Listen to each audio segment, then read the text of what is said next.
Hello అండి. ఇప్పుడు మనం ఎక్కడున్నాం తెలుసా? అరుణాచలంలో. ఇది మన మెయిన్ టెంపుల్ రాజగోపురం అంటారు. ఇక్కడ నుంచి మనం గిరి ప్రదక్షిణ స్టార్ట్ చేస్తాము.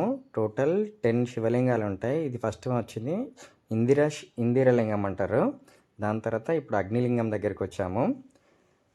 టోటల్ గిరి ప్రదక్షిణ వచ్చేసి 14 కిలోమీటర్స్ ఉంటుందండి. యాక్చువల్గా చిన్నపిల్లలతో ఇట్లా నడవడానికి అట్లా ఉంటే మనకి ఇక్కడ ఆటోస్ కూడా అవైలబుల్ ఉంటాయి. సో మేము ఆటో తీసుకున్నాము. ఇది యమలింగము. ఇది యాక్చువల్గా ఒక్కొక్క శివలింగం యొక్క ప్రత్యేకత చెప్తుంటే అసలు సూపర్ అంటే సూపర్ అనిపిస్తుంటుంది. ఇది నైరుతి లింగం.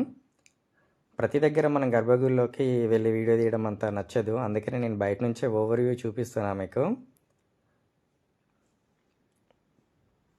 అంటే శివయ్య అంతటా ఉన్నాడని మనకు ప్రతి ఒక్కటి లింగ రూపంలో చూపించారు. ఇక్కడ సూర్యలింగం అని ఉంది.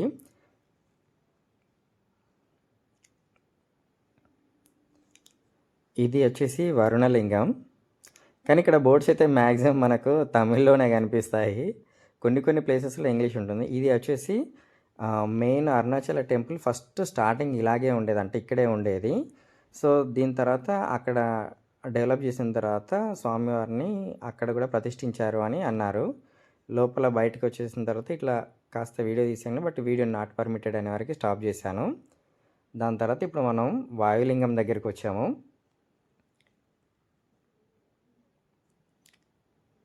చూడండి, ప్రతి రూపానికి శివయ్య రూపంలోనే పూజించడు. అది అసలు సూపర్ అంటే సూపర్ అనిపించింది. ఇక్కడ వచ్చేసి చంద్రలింగం. సో ఏంటంటే కంప్లీట్ అన్ని దిక్కులు కవర్ అయ్యేటట్టు స్వామివారిని లింగ రూపంలో చూపిస్తారు మనకు. ఇది కుబేరలింగం. ఇక్కడ మన కుబేరుని బొమ్మలు ఇవన్నీ అమ్ముతూ ఉంటారు. ఇది వచ్చేసి మోక్ష మార్గం. దీనిలో నుంచి అయితే బయటికి వస్తే మోక్షం వస్తుందని చాలామంది నమ్ముతుంటారు. మేము కూడా ట్రై చేసాము. ఇది వచ్చేసి ఈశాన్యలింగం. ఇక లాస్ట్కి వచ్చేస్తే మళ్ళీ మనం రాజగోపురం దగ్గరికి వచ్చేస్తాము.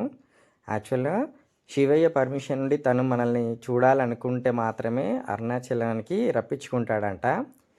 ఇది వెళ్ళేటప్పుడు మనకు తెలియదు, వెళ్ళి వచ్చిన తర్వాత తెలుస్తుంది. నేను ఫస్ట్ అట్లా ఉంటుందా అని నేను నమ్మలేదు, కానీ నిజానికి మనం వెళ్దామని అనుకుంటే కుదరదు. అది శివయ్య కూడా అనుకోవాలి మనం ఆయన దగ్గరికి రావాలని. రాజగోపురం నుంచి మనం లోపలికి వెళ్ళిన తర్వాత ఇలా ఉంటుంది. మేము అప్పటికే వెళ్ళేవరకు చీకటి అయింది.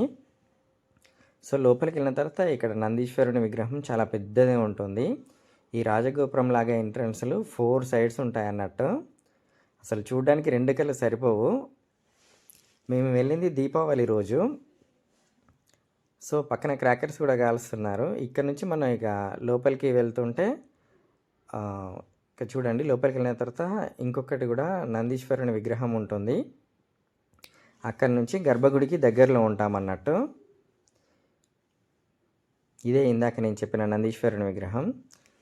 ఈ శివయ్య ఉన్న దగ్గర నంది 100% కంపల్సరీ ఉండాల్సిందే. ఇందాక 4 ద్వారాలు అని చెప్పాను, ఇది 1 సైడు, మనం ఇందాక వచ్చింది 1 సైడు. ఇక రౌండ్ ఓవర్ వ్యూ చూస్తే ఇటువైపు ఇంకోటి ఉంటుంది. సో మనం వచ్చింది బ్యాక్ సైడ్ ఉందన్నట్టు. ఈ దర్శనం రూట్లో ఇంకొకటి ముందు వైపు ఇంకోటి ఉంటుంది.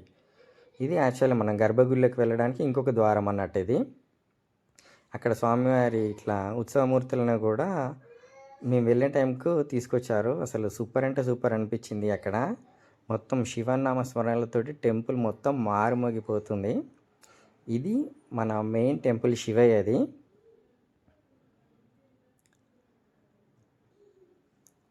ఇక్కడ దర్శనం చేసుకున్న తర్వాత లోపలికి వెళ్ళిన తర్వాత పక్కన అమ్మవారి టెంపుల్ కూడా ఉంటుంది, అక్కడ కూడా దర్శనం చేసుకున్నాము.